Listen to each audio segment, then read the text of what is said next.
खरगोन में गुरुवार को शुभ मुहूर्त में 4 कांग्रेस प्रत्याशियों ने अपने नामांकन पत्र दाखिल किए। मध्य प्रदेश के कृषि मंत्री रहे विधानसभा क्षेत्र कसरावत के कांग्रेस प्रत्याशी सचिन यादव, बिकनगांव की कांग्रेस प्रत्याशी जुमा सोलंकी, भगवानपुरा के कांग्रेस प्रत्याशी केदार डावर और बड़वाह के कांग्रेस प्रत्याशी नरेंद्र पटेल ने गुरुवार को शुभ मुहूर्त में रिटर्निंग ऑफिसर के समक्ष कलेक्टर कार्यालय खरगोन में अपना नामांकन पत्र दाखिल किया। इस अवसर पर सचिन यादव के बड़े भाई पूर्व केंद्रीय कृषि राज्य मंत्री अरुण यादव विशेष रूप से मौजूद थे। इसके पूर्व सचिन यादव ने अपनी माताजी दमयंती यादव का आशीर्वाद प्राप्त किया और हनुमान जी के मंदिर में जाकर दर्शन पूजन अभिषेक कर स्तुति की। अपने छोटे भाई सचिन यादव के नामांकन पत्र दाखिल करने के बाद पूर्व केंद्रीय कृषि राज्य मंत्री और मध्य प्रदेश कांग्रेस कमेटी के अध्यक्ष रहे अरुण यादव ने मीडिया से चर्चा करते हुए कहा कि मध्य प्रदेश में विधानसभा चुनाव का बिगुल बज चुका है। कमलनाथ, दिग्विजय सिंह और वरिष्ठ कांग्रेस नेताओं के नेतृत्व में चुनाव लड़ेंगे और मतदाताओं का आशीर्वाद प्राप्त कर जीतेंगे। कांग्रेस 2/3 बहुमत से मध्य प्रदेश में अपनी सरकार बनाएगी। अरुण यादव ने दावा किया कि निमाड़ अंचल की सभी 16 सीटों पर कांग्रेस प्रत्याशी भारी मतों के साथ विजयी होंगे। उन्होंने कहा कि मेरे पिताश्री पूर्व उप मुख्यमंत्री सुभाष यादव हमारे परिवार और कांग्रेस को निमाड़ वासियों का हमेशा सही आशीर्वाद मिलता रहा है। निमाड़ अंचल में सभी सीटों पर कांग्रेस का परचम लहराएगा और निमाड़ अंचल की बदौलत मध्य प्रदेश में कमलनाथ के नेतृत्व में कांग्रेस की 2/3 से अधिक बहुमत वाली सरकार बनेगी। कांग्रेस प्रत्याशी सचिन यादव ने विधानसभा क्षेत्र कसरावत से अपना नामांकन पत्र दाखिल करने के बाद मीडिया से चर्चा करते हुए कहा कि मेरा और मेरे परिवार का कसरावत वासियों से राजनीतिक नहीं अटूट पारिवारिक रिश्ता है। मुझे और मेरे परिवार को हमेशा से ही कसरावत वासियों का आशीर्वाद मिलता रहा है। इस चुनाव में भी उनका आशीर्वाद मिलेगा और जीतेंगे। उन्होंने कहा कि भाजपा सरकार की नाकामियों और कांग्रेस पार्टी के वचन पत्र को लेकर हम चुनाव में उतरेंगे, लड़ेंगे और जीतेंगे। इसी तरह भगवानपुरा के कांग्रेस प्रत्याशी केदार डावर और बड़वाह के कांग्रेस प्रत्याशी नरेंद्र पटेल ने भी अपनी जीत का दावा करते हुए कहा कि वह जनता के बीच विकास के मुद्दों को लेकर जाएंगे और उन्हें उम्मीद है कि जनता उन्हें अपना आशीर्वाद देगी। मध्य प्रदेश में 2023 का चुनाव का बिगुल बज चुका है और माननीय कमलनाथ जी और दिग्विजय सिंह जी तमाम वरिष्ठ नेताओं के नेतृत्व में हम लोग इस चुनाव में जा रहे हैं और मुझे पूर्ण विश्वास है कि 2018 में भी मध्य प्रदेश की जनता ने कांग्रेस को आशीर्वाद दिया था और उसी तरह 2023 के विधानसभा के चुनाव में भी मध्य प्रदेश की जनता का पूर्ण आशीर्वाद कांग्रेस पार्टी को बनेगा और 2/3 बहुमत से मध्य प्रदेश में माननीय कमलनाथ जी के नेतृत्व में हम लोग सरकार बनाएंगे। 2018 में पूरे निमाड़ अंचल में ऐतिहासिक जीत कांग्रेस पार्टी को मिली थी और उसी परचम को दोबारा 2023 के चुनाव में हम लोग फहराएंगे और मुझे पूर्ण विश्वास है कि 18 में जिस तरह से निमाड़ की जनता ने हमको आशीर्वाद सदैव आशीर्वाद देते रहे, पिछले 40 साल से कांग्रेस को आशीर्वाद यहाँ से मिलता रहा स्वर्गीय पिताजी के ज़माने से, उसी को पुनः मध्य प्रदेश निमाड़ की जनता हमको आशीर्वाद देगी और हम पूरी चारों जिलों की सारी सीटें जीतकर सरकार बनवाएंगे। खरगोन जिले की 6 की 6 सीटें कांग्रेस के पास थी, अब कितनी लग रही है? संपूर्ण सीटें वापस जीतेंगे। प्रहलाद पटेल ने दिग्विजय सिंह को लेकर कहा है कि ये राजनीति में अंधे हो गए और तुष्टिकरण की राजनीति करते हैं, आज ही बोला। देखिए, ये भारतीय जनता पार्टी की पुरानी फितरत है। जब इलेक्शन का समय आता इस तरह की अनलगल बयानबाजी करते और मुझे एटलीस्ट मुझे प्रहलाद पटेल जी से ये उम्मीद नहीं थी। वो बहुत ही सीजन्ड राजनेता है, वरिष्ठ नेता है भाजपा के और उनके द्वारा इस तरह की बयानबाजी मैंने समझता ठीक नहीं किया।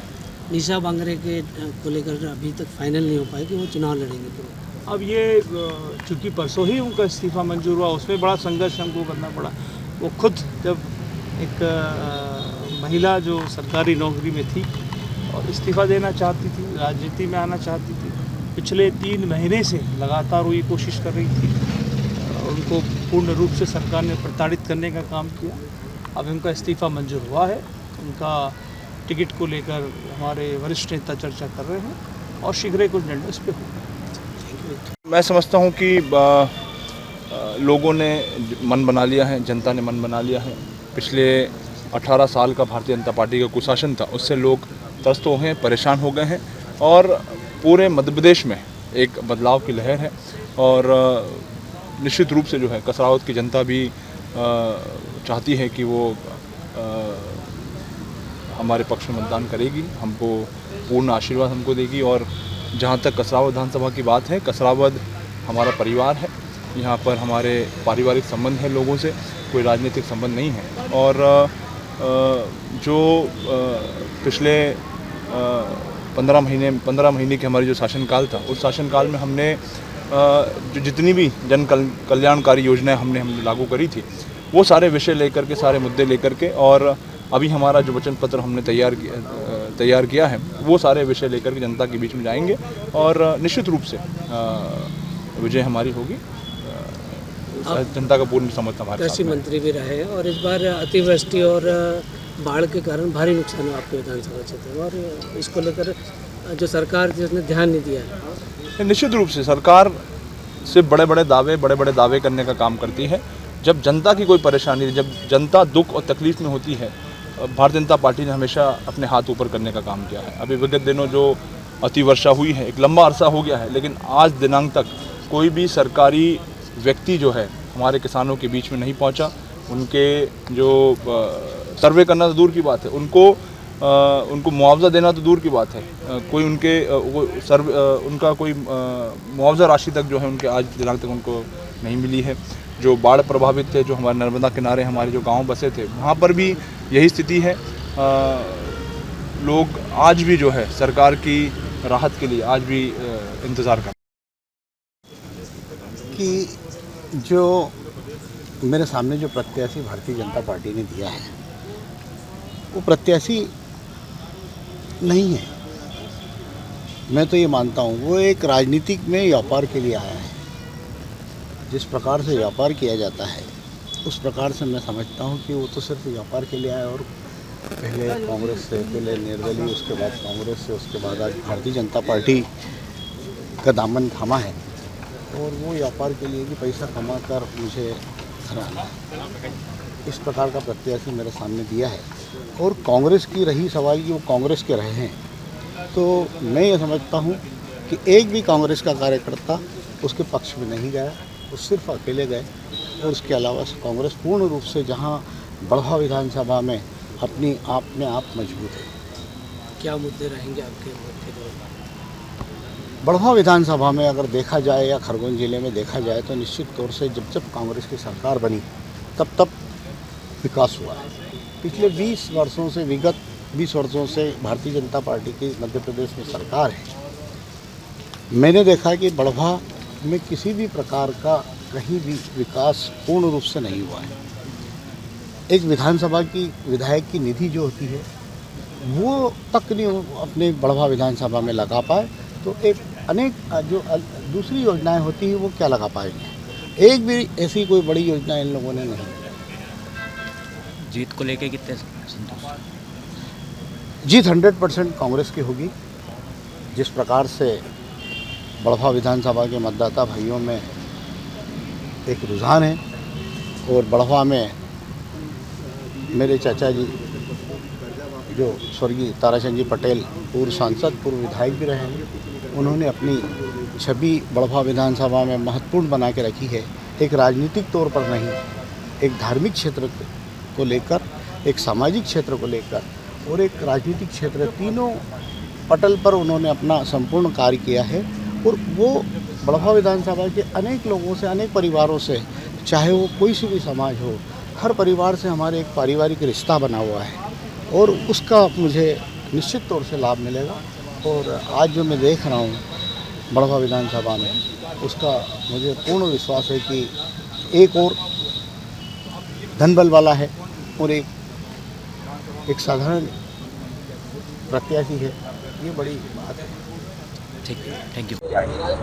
निश्चित तौर पे मेरा आदिवासी विधानसभा क्षेत्र है और पहाड़ी क्षेत्र है, पिछड़ा क्षेत्र है। उसमें जो मूलभूत आवश्यकता है, हमारे सिंचाई के साधन की बहुत कमी है। हमारा क्षेत्र पहाड़ी है, पठारी क्षेत्र में तो नर्मदा की लाइन आई है, लेकिन पहाड़ी क्षेत्र पूरा सूखा है। हम उसको प्राथमिकता देंगे। क्षेत्र में स्वास्थ्य व्यवस्थाएं ठीक नहीं है, उनको ठीक करना है। शिक्षा का जो काम है बिल्कुल ठप पड़ा हुआ, शिक्षा की स्कूलें बंद पड़ी है, उसको हमको शिक्षा के बढ़ावा देना है। विभिन्न बिल्डिंग, विभिन्न स्कूलें, उसको हमको चालू कराना है। आपके विधानसभा क्षेत्र में सड़क को लेकर कुछ नाराजगी भी देखने को मिली। मतदाताओं का ये भी कहना था कि रोड नहीं तो वोट नहीं।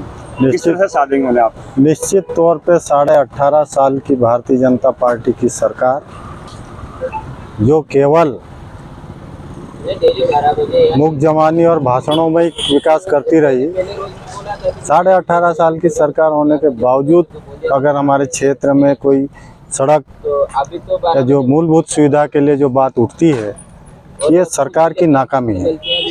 हम लोग लगातार प्रयास किया, लेकिन विपक्ष में होने के नाते पिछला 2 साल कोरोना के जाने के बाद हमारा ये कुछ काम ऐसे हैं जो छूट गए हैं, लेकिन जिन लोगों ने जो तख्तियां लगाई थी वहाँ के काम हमने सैंक्शन करा दिए आचार संहिता के बाद। भारतीय जनता पार्टी ने इस बार नए चेहरे को मौका दिया, किस तरह से चुनौती मानते हैं? निश्चित तौर पे भारतीय जनता पार्टी ने नया चेहरा दिया और हम पूर्णतः पूरे क्षेत्र की जनता के साथ और कार्यकर्ताओं के साथ मिलकर कांग्रेस पार्टी का काम करेंगे। Congress party bureau report Khargone.